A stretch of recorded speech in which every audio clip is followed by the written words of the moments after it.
العالمین والصلاة والسلام علی سید الانبیاء والمرسلین اما بعد اعوذ باللہ السمیع العلیم من الشیطان الرجیم بسم اللہ الرحمن الرحیم الصلاة والسلام علیک یا رسول اللہ وعلی آلک واصحابک سیدی یا حبیب اللہ۔ صحیح بخاری شریف کتاب العلم۔ گزشتہ درس اس حدیث کے حوالہ سے ہوا تھا کہ رسول اللہ صلی اللہ علیہ وسلم کی بارگاہ میں جب ایک اعرابی نے قیامت کے بارے میں سوال کیا تو آپ صلی اللہ علیہ وسلم نے فرمایا کہ جب امانت ضائع کی جائے گی، امانت داری اٹھ جائے گی تو تم قیامت کا انتظار کرنا۔ جب اس نے عرض کیا کہ امانت کا اٹھ جانا، امانت کا ضائع کیا جانا کیسے ہوگا؟ فرمایا اذا وسد الامر الى غیر اہلہ فانتظر الساعہ، جب حکومتی عہدے نااہلوں کو اور نالائقوں کو سپرد کیے جانے لگے تو قیامت کا انتظار کرو۔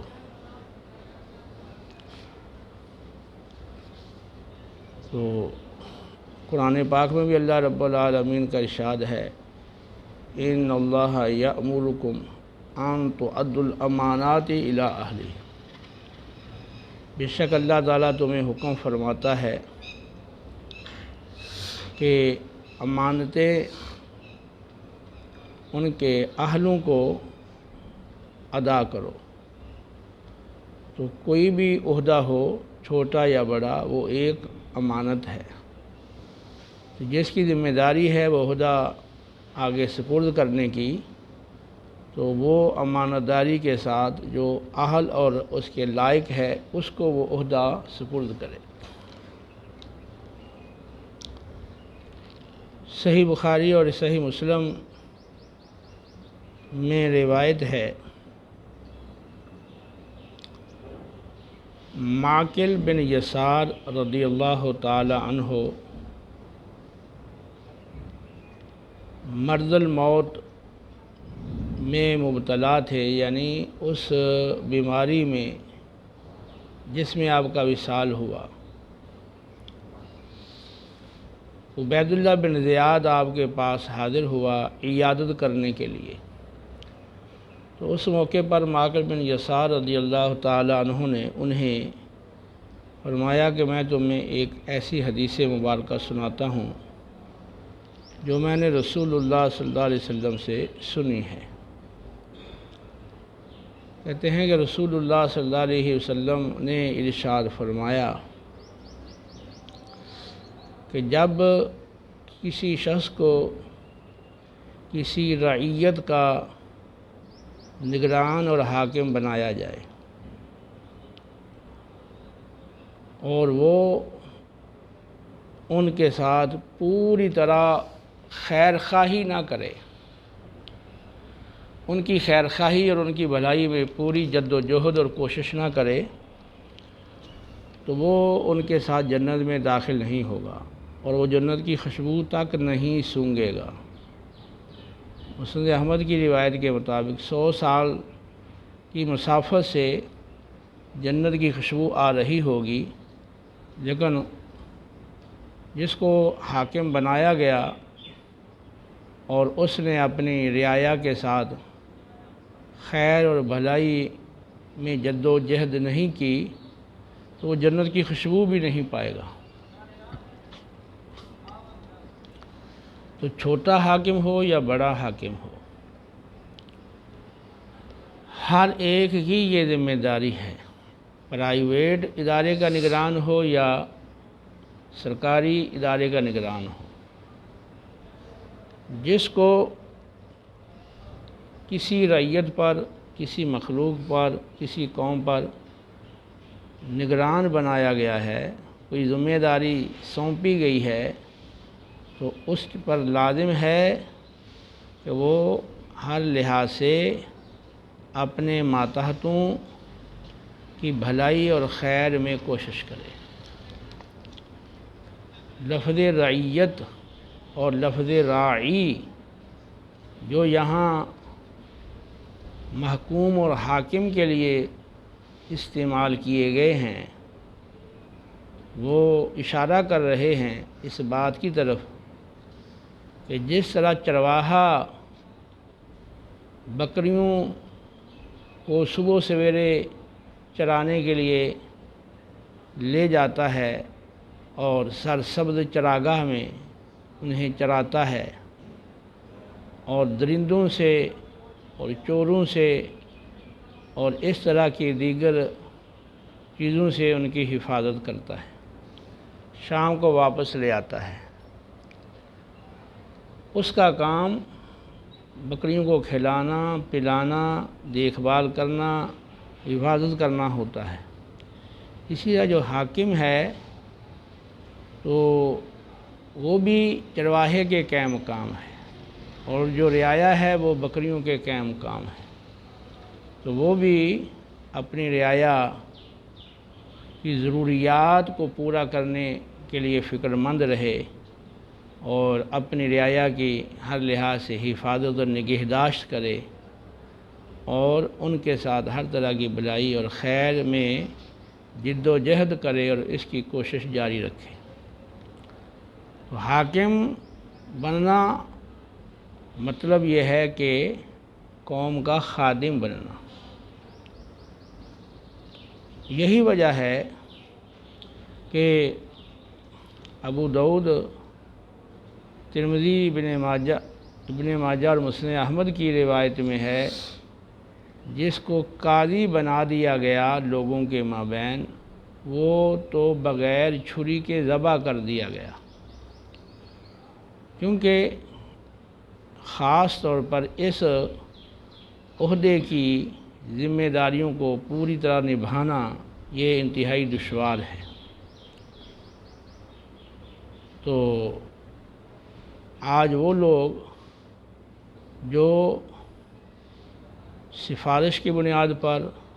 تعلق کی بنیاد پر، رشوت کی بنیاد پر اور اپنی دل کی من پسند خواہش کی بنیاد پر فیصلہ کرتے ہیں اور وہ قرآن و سنت کی روح سے حق کو پانے کی کوشش نہیں کرتے اور حق کو پا کر اس کے مطابق فیصلے نہیں کرتے اور اپنی ذاتی مفادات کو پیش نظر رکھ کر فیصلے کرتے ہیں، تو ایسے لوگوں کے لیے آخرت میں بہت مشکل اور بہت زیادہ ندامت، شرمندگی اور اس حوالے سے آخرت میں ان کی سخت مواخذہ، گرفت اور پوچھ گچھ ہونی ہے۔ بخاری مسلم کی حدیث کے مطابق کلکم راعٍ وکلکم مسئول عن رعیتہ، تم میں سے ہر ایک راعی، نگران ہے، چرواہا ہے یعنی نگران ہے، تو اسے اپنی رعیت کے بارے میں، جن کے چرانے کا وہ ذمہ دار ہے، جن کی حفاظت کا، نگہداشت کا اور خیرخواہی کا ذمہ دار ہے، ان کے بارے میں بروز قیامت اسے پوچھا جانا ہے۔ لہذا ہر راعی، ہر نگران، ہر نگہبان، ہر حاکم یہ بات سامنے رکھ کر، یہ ذہن میں رکھ کر وہ اپنی ذمہ داری پوری کرے کہ قیامت والے دن اس کے بارے میں پوچھا جانا ہے۔ تو اگر کسی افسر کو اور کسی چھوٹے بڑے حاکم کو یہ معلوم ہو کہ مجھ سے پوچھ گچھ ہونی ہے، مجھ سے کوئی بڑا ہے اور اس عدالت میں میری پوچھ گچھ ہونی ہے، مواخذہ ہونا ہے، گرفت ہونی ہے، میری ذمہ داریوں کے حوالے سے مجھ سے پوچھا جائے گا اور جزا سزا بھی ہوگی، تو وہ اپنی ذمہ داری کو پورا کرے گا۔ جو احکم الحاکمین ہے اور جو سب سے بڑا ہے، اس کی بارگاہ میں جب حاضری ہونی ہے اور وہاں کوئی سفارش، کوئی اس طرح کی کوئی بات نہیں چل سکتی، تو وہ اس کی بارگاہ میں حاضری ہونی ہے۔ جب یہ بات پیش نظر ہو بندے کے، تو لازماً نتیجتاً ڈر، خوف، خشیت دل میں آئے گی اور وہ صحیح فیصلے کرے گا۔ اور پھر کوئی شخص بھی جب ان ساری چیزوں کو پیش نظر رکھے گا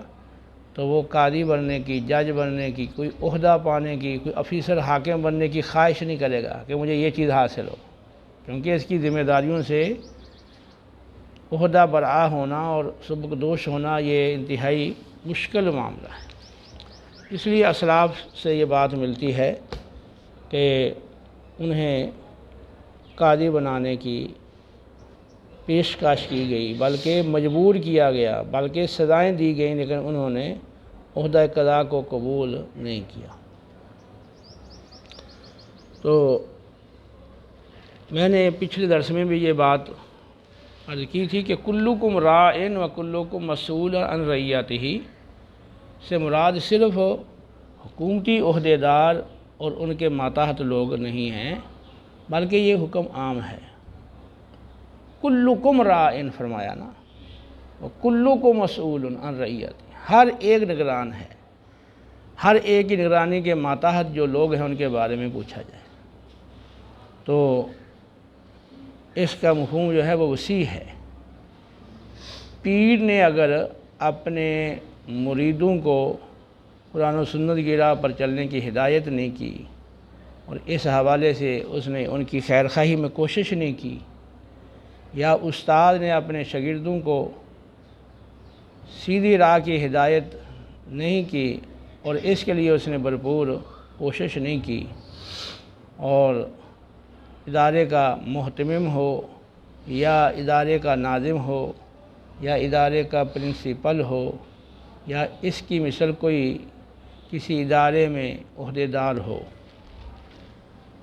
سب سے پوچھ گچھ ہونی ہے۔ سب کے ماتحت جو لوگ ہیں ان کے ساتھ کس قدر دیانتداری، امانت داری اور ان کے بھلائی کے لیے کوشش، ان کو سیدھی راہ پر چلانے کی کوشش اور ان کی ذہن سازی کر کے ان کو راہ حق پر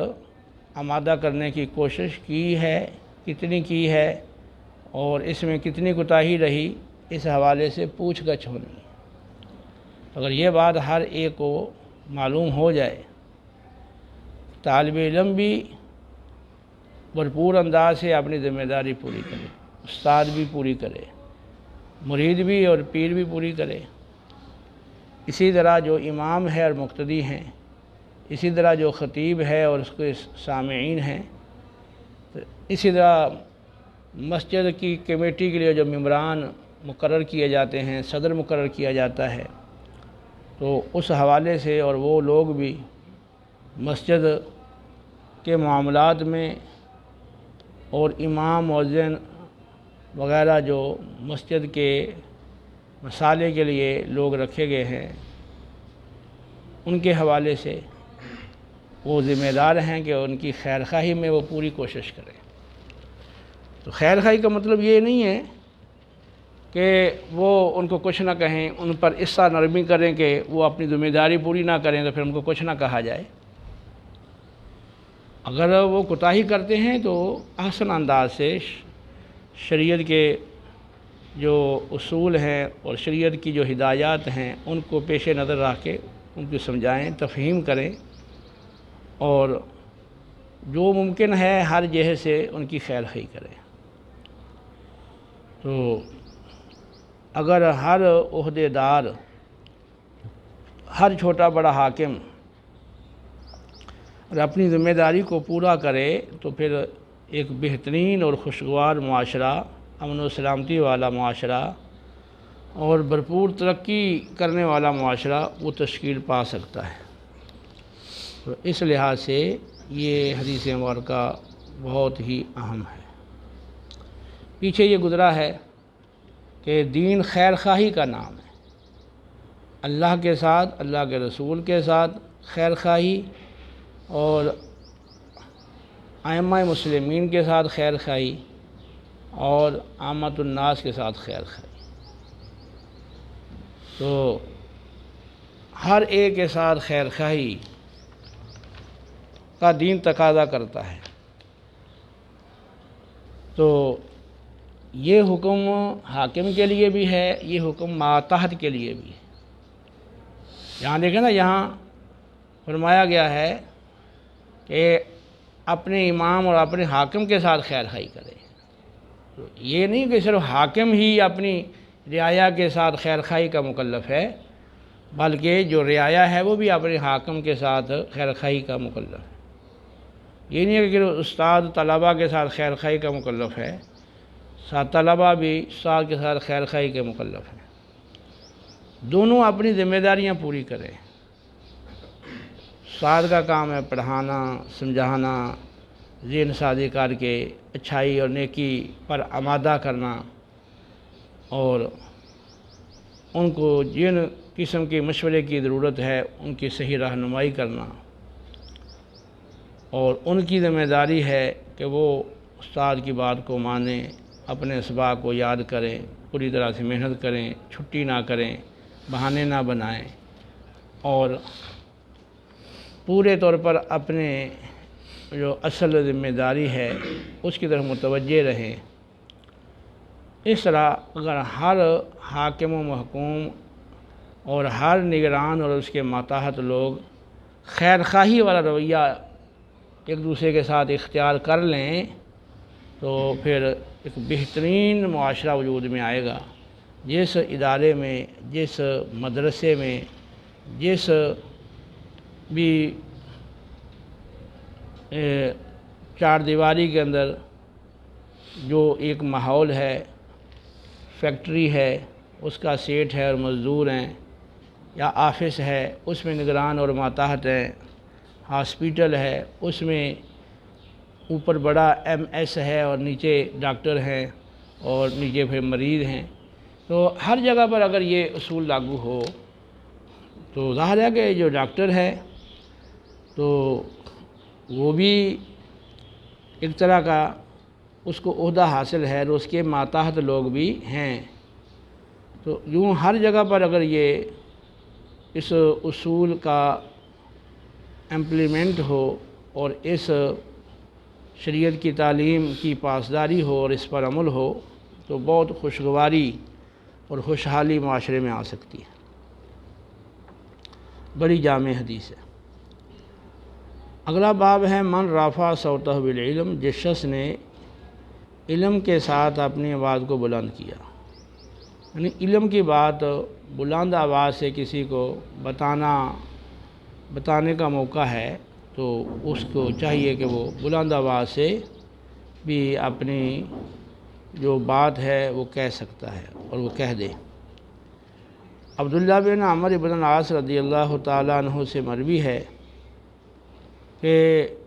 ہم نے ایک سفر کیا جس میں نبی کریم صلی اللہ علیہ وسلم ہم سے پیچھے رہ گئے،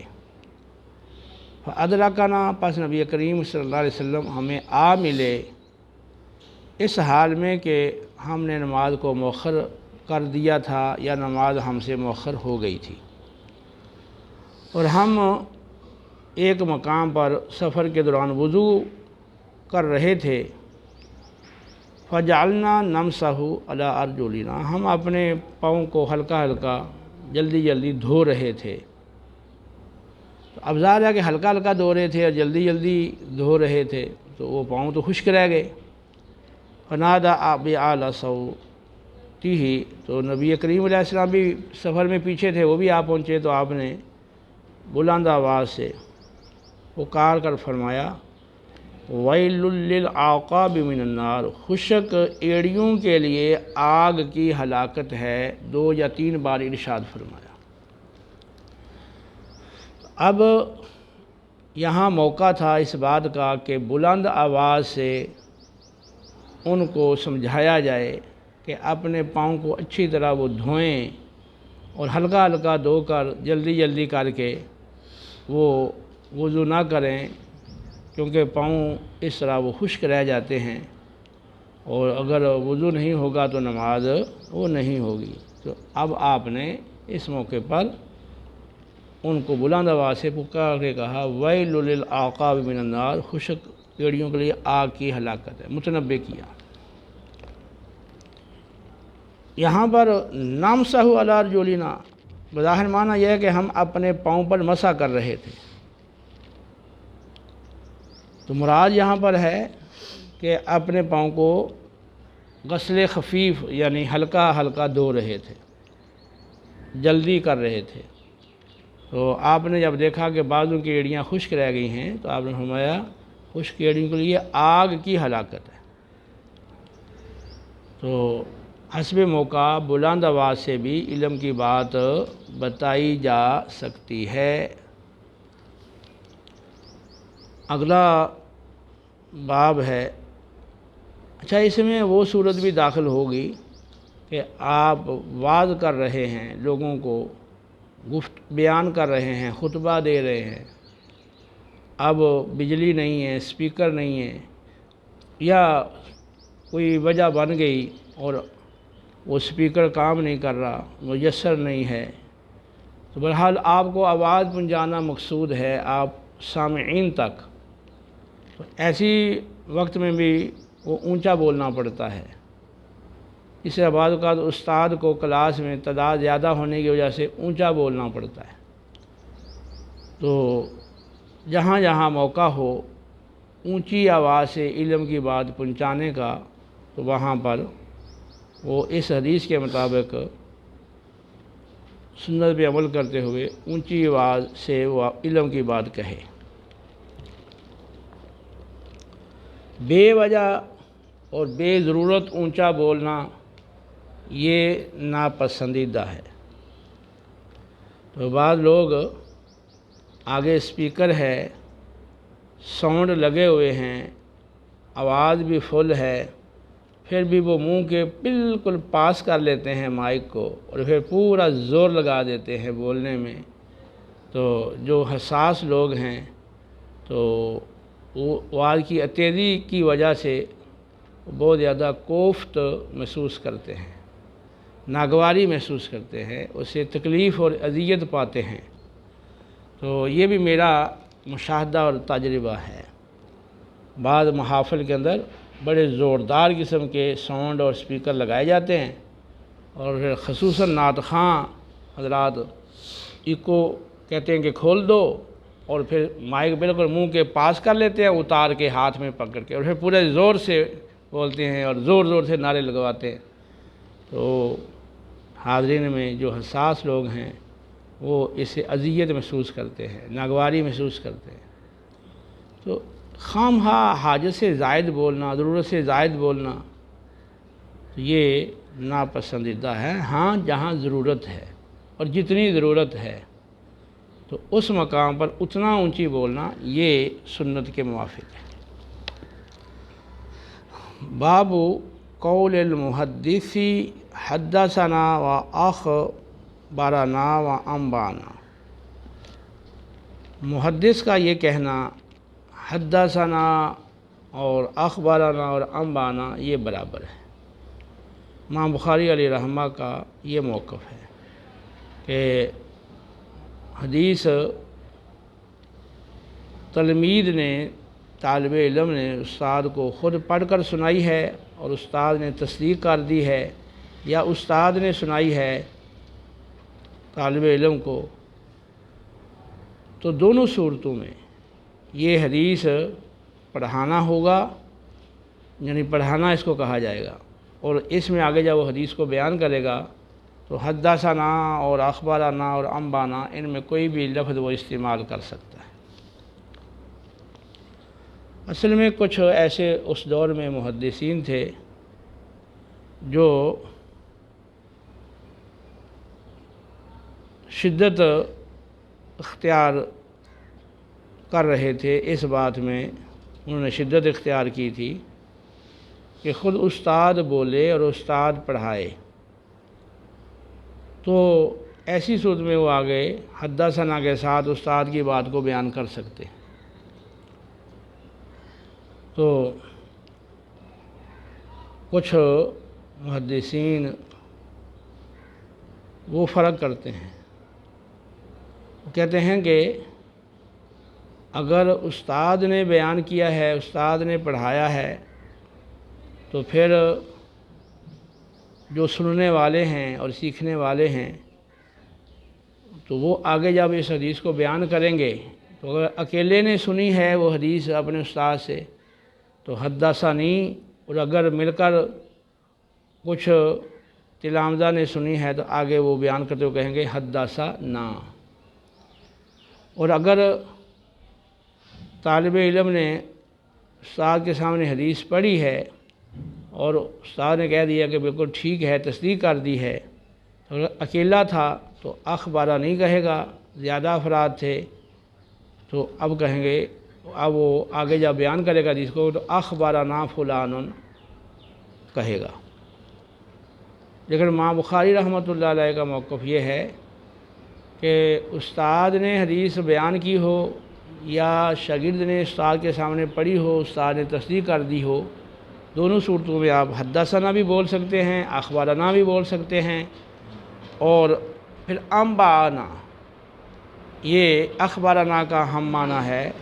دیگر محدثین کے نزدیک، لیکن امام بخاری کہتے ہیں کہ انبانا بھی آپ کہہ سکتے ہیں۔ اس پر امام بخاری رحمۃ اللہ علیہ نے کچھ تعلیقات پیش کی ہیں۔ پہلے یہ فرمایا ہے کہ امام حمیدی نے ہمیں بیان کیا کہ سفیان بن عیینہ کے نزدیک حدثنا اور اخبرنا اور انبانا اور سمیت، یہ چاروں الفاظ ایک ہی کیٹاگری کے الفاظ ہیں اور یہ ایک ہی نوع کے الفاظ ہیں، ایک ہی قسم کے الفاظ ہیں۔ ان کے لیے یہ چاروں جو الفاظ ہیں آپ استعمال کر سکتے ہیں اس صورت میں جب آپ نے حدیث استاد سے سنی ہے یا استاد کے سامنے بیان کی ہے، استاد نے تصدیق کی ہے۔ عبداللہ بن مسعود رضی اللہ تعالیٰ عنہ نے کہا حدثنا رسول اللہ صلی اللہ علیہ وسلم وہو صادق المصدوق۔ عبداللہ بن مسعود نے کہا کہ رسول اللہ صلی اللہ علیہ وسلم نے ہمیں حدیث بیان کی، اس حال میں کہ آپ سچے بھی ہیں اور سچے قرار دیے گئے بھی ہیں۔ تو اب یہاں پر ہے حدثنا، یعنی رسول اللہ صلی اللہ علیہ وسلم نے حدیث بیان کی، ٹھیک ہے۔ تو آپ کے حدیث بیان کرنے کو جب آگے جو شاگرد ہیں ابن مسعود رضی اللہ عنہ انہوں نے بیان کیا تو حدثنا سے ساتھ تعبیر کیا۔ شقیق ابو وائل شقیق کہتے ہیں عبداللہ بن مسعود سے روایت کرتے ہوئے کہ عبداللہ بن مسعود نے کہا سمعت النبی صلی اللہ علیہ وسلم کلماتن کذا، سمعت النبی صلی اللہ علیہ وسلم کلمات کذا، میں نے نبی کریم علیہ السلام سے اس طرح بات سنی ہے۔ تو پہلے کہا حدثنا اور اب کیا کہہ رہے ہیں سمعت، کیا مطلب ہے کہ حدثنا بھی کہہ سکتے ہیں اور سمعت بھی کہہ سکتے ہیں۔ اسی طرح امام بخاری کے نزدیک اخبارنا بھی کہہ سکتے ہیں، انبانا بھی کہہ سکتے ہیں، کیونکہ جو مختلف روایات ہیں جب ان کے مختلف طرق کو دیکھا جاتا ہے تو کہاں پر آ گیا حدثنا، نبی علیہ السلام نے ہمیں حدیث بیان کی، کہاں آ گیا اخبرنا، آپ صلی اللہ علیہ وسلم نے ہمیں خبر دی، کہیں آ گیا سمیت، میں نے نبی کریم علیہ السلام کو فرماتے ہوئے سنا۔ قال حذیفہ بن یمان نے کہا حدثنا رسول اللہ صلی اللہ علیہ وسلم حدیث ہے، یعنی رسول اللہ صلی اللہ علیہ وسلم نے ہمیں دو حدیثیں بیان کی، یہاں آ گیا حدثنا کا لفظ۔ تو ان تعلیقات سے مقصود یہ ہے کہ لفظ سمیت اور لفظ حدثنا یہ ایک ہی بات ہے،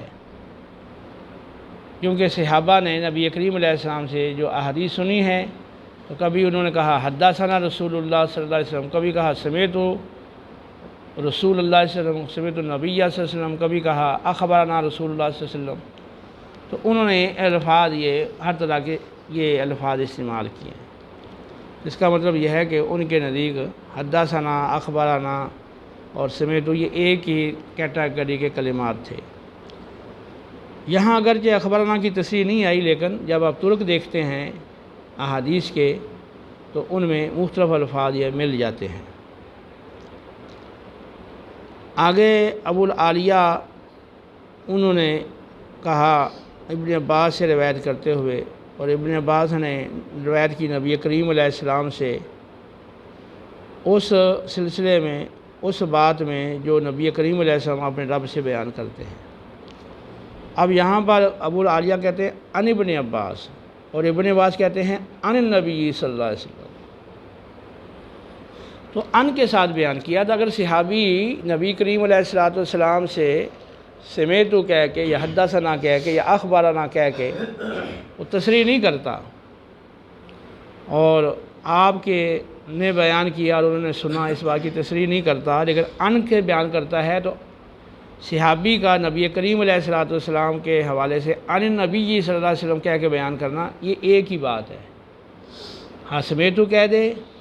یا حدثنا کہہ دے یا عن النبی صلی اللہ علیہ وسلم کہہ دے، ایک ہی بات ہے۔ اسی طرح یہاں ممکن نہیں ہے نا کہ وہ صحابی جھوٹ بول دے گا اور عن نبی صلی اللہ علیہ وسلم کہہ دے گا جبکہ آپ سے اس نے سنا نہ ہو۔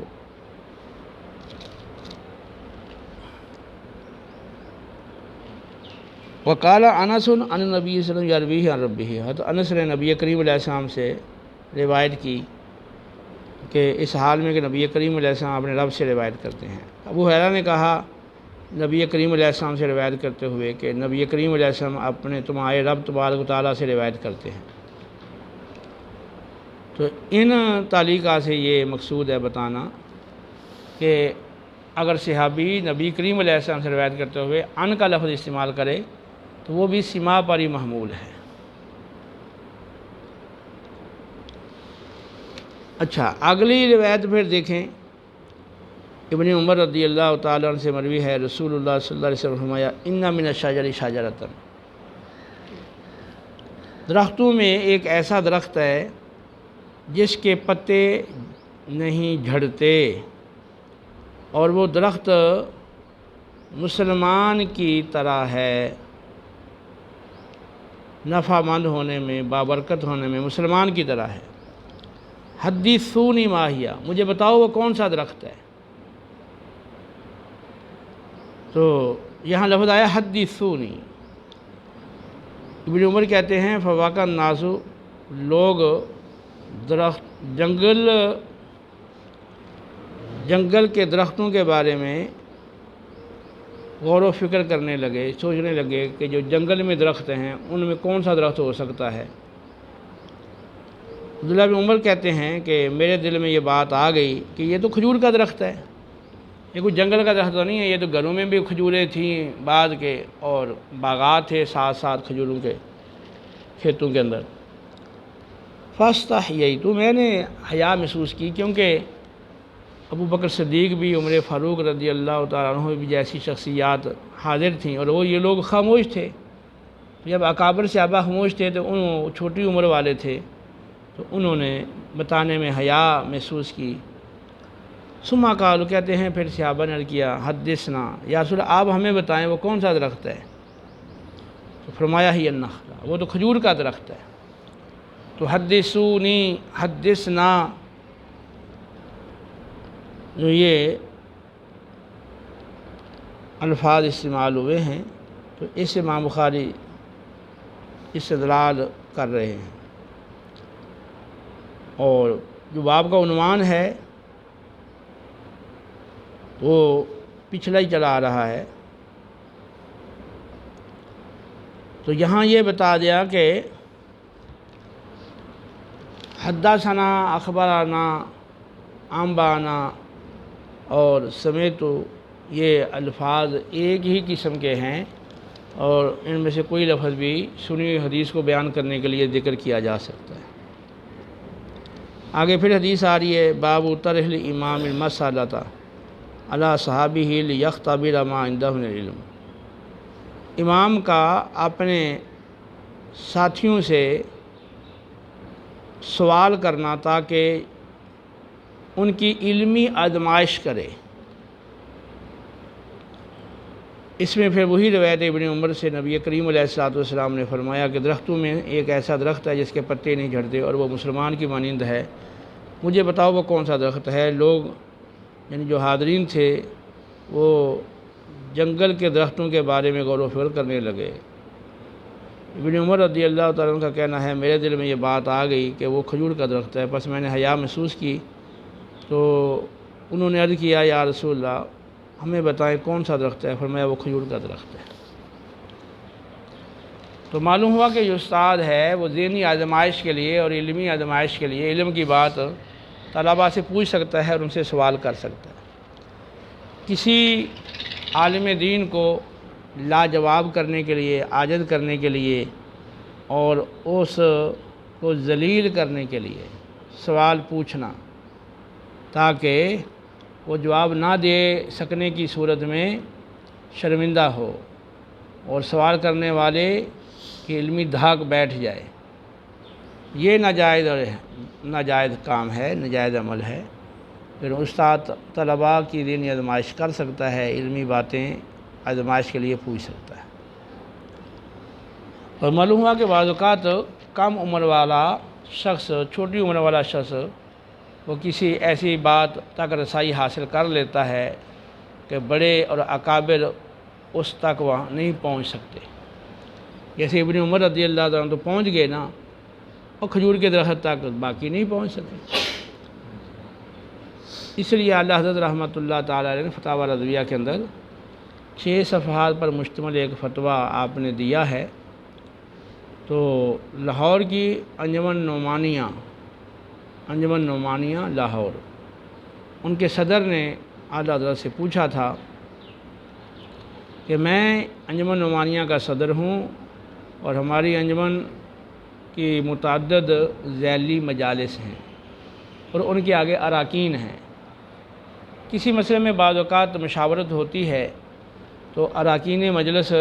کسی بات پر سب کے سب متفق ہو جاتے ہیں، لیکن میں صدر ہوں، میری رائے بعض اوقات ان سے الگ ہوتی ہے۔ تو ایسی صورت میں شریعت مطہرہ کے حوالے سے کیا حکم ہے؟ کیا جب وہ سارے ایک بات میں متفق ہو گئے تو ان کی بات میرے لیے اجماع کا درجہ رکھتی ہے؟ تو جس طرح اجماع پہ عمل ضروری ہے، اب ان کی بات کو ماننا ضروری ہے، یا کہ مجھے اختیار ہے میں ان کی اجتماعی رائے کے مقابلے میں اپنی رائے پر بھی عمل کر سکتا ہوں؟ تو اعلیٰ حضرت رحمۃ اللہ تعالیٰ علیہ نے بڑی تفصیل سے جزیات نقل کر کے اس کا جواب دیا ہے، اور اس میں ایک مقام پر یہ ہے، فرمایا کہ اگر صدر عالم ہے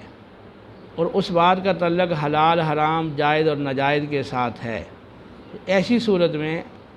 صدر جو کہ عالم ہے وہ اپنی رائے نہیں چھوڑ سکتا، کیونکہ بعض اوقات چھوٹی عمر والا بڑی عمر والے کے مقابلے میں اور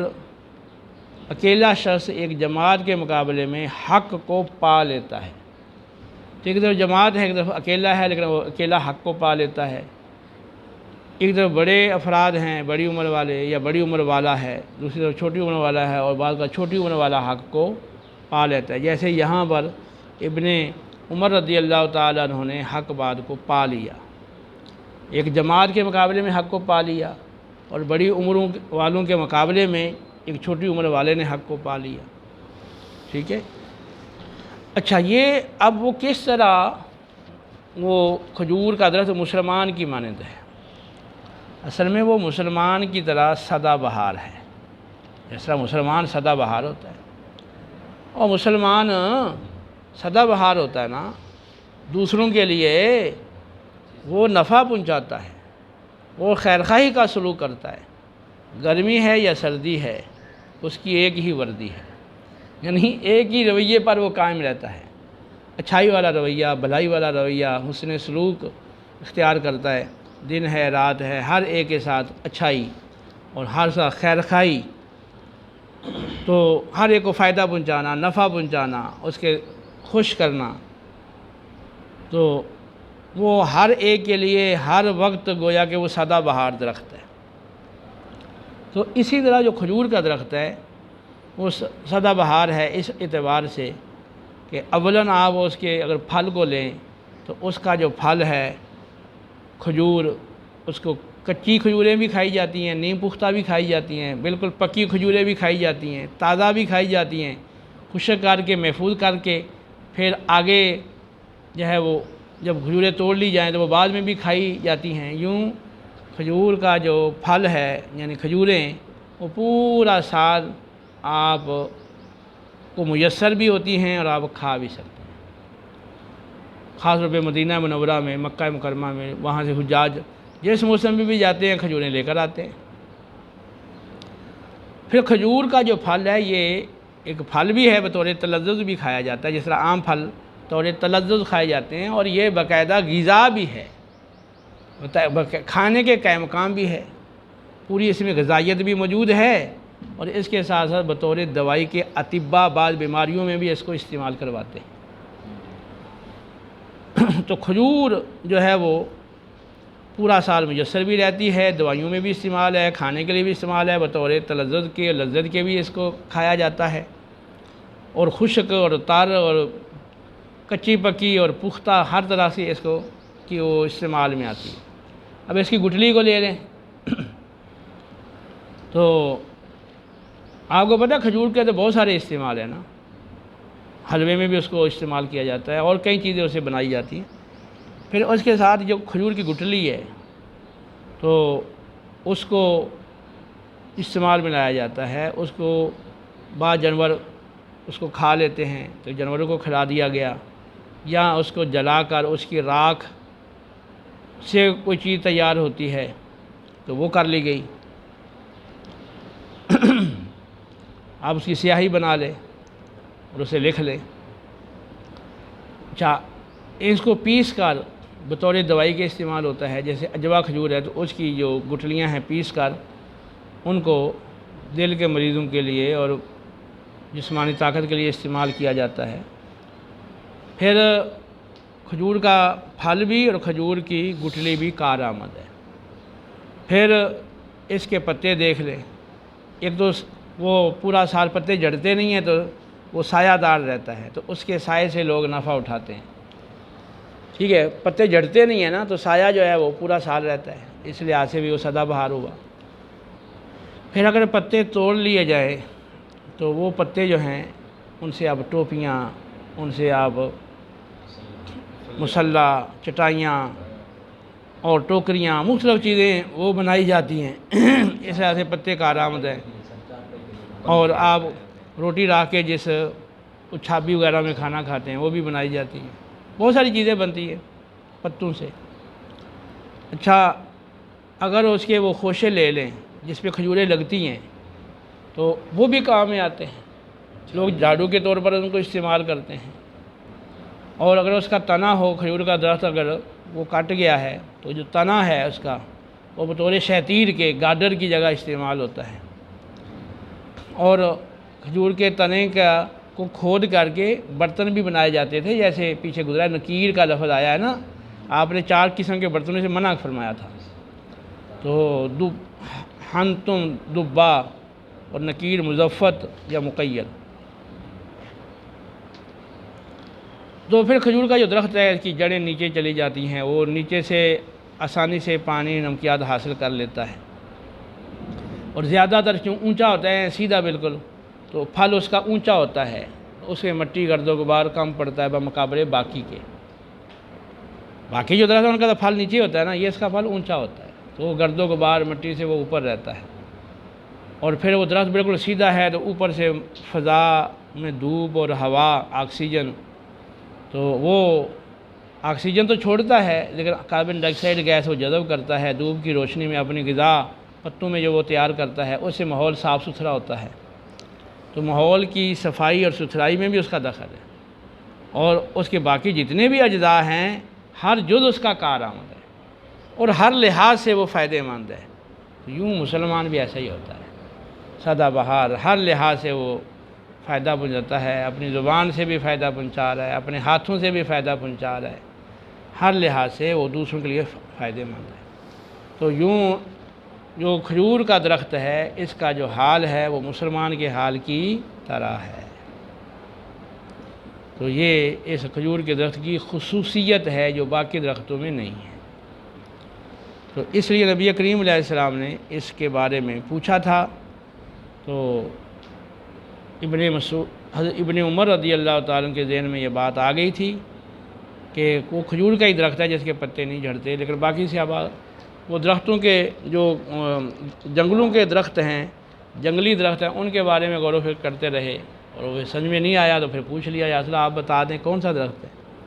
فرمایا وہ کھجور کا درخت ہے۔ ایک طرح کی پہیلی، فقہی پہیلیاں، نحوی پہیلیاں، دیگر علوم و فنون کی پہیلیاں،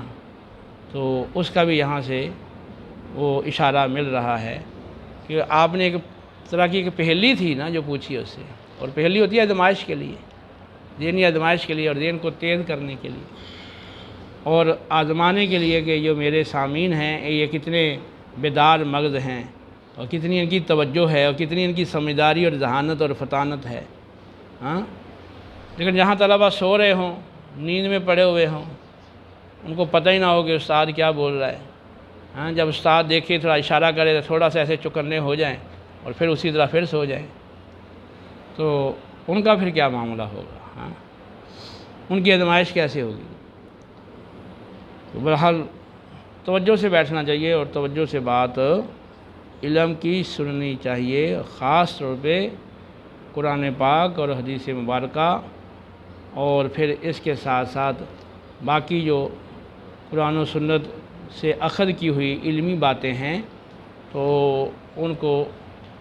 بے دلی سے، ناگواری سے، نیند کرتے ہوئے، کھیل کرتے ہوئے، یا کسی غیر ضروری کام میں مشغولیت یا مصروفیت کے ساتھ نہیں سننا چاہیے، بلکہ ادب کے ساتھ، باوضو، اگر ممکن ہو تو باوضو اور پورے ادب سے اور پوری توجہ سے ہمہ تن گوش ہو کر سننا چاہیے، تاکہ ایک تو جو جس کا کلام ہے اس کا ادب وہ بھی پیش نظر رہے، پھر بات کو اچھی طرح ذہن میں بٹھایا جائے، اور آگے پھر وہ بات کو من و عن صحیح طور پر پہنچایا جائے، یہ اس کے ہمیں مکلف، اس کا ہمیں بنایا گیا ہے۔ بلغوا انی ولو آیا، تو ایک آیت بھی اگر تمہیں پہنچی ہے اور تمہیں اچھی طرح یاد ہے تو اس کو آگے پہنچا دو، یہ تم سے تقاضا کیا گیا ہے۔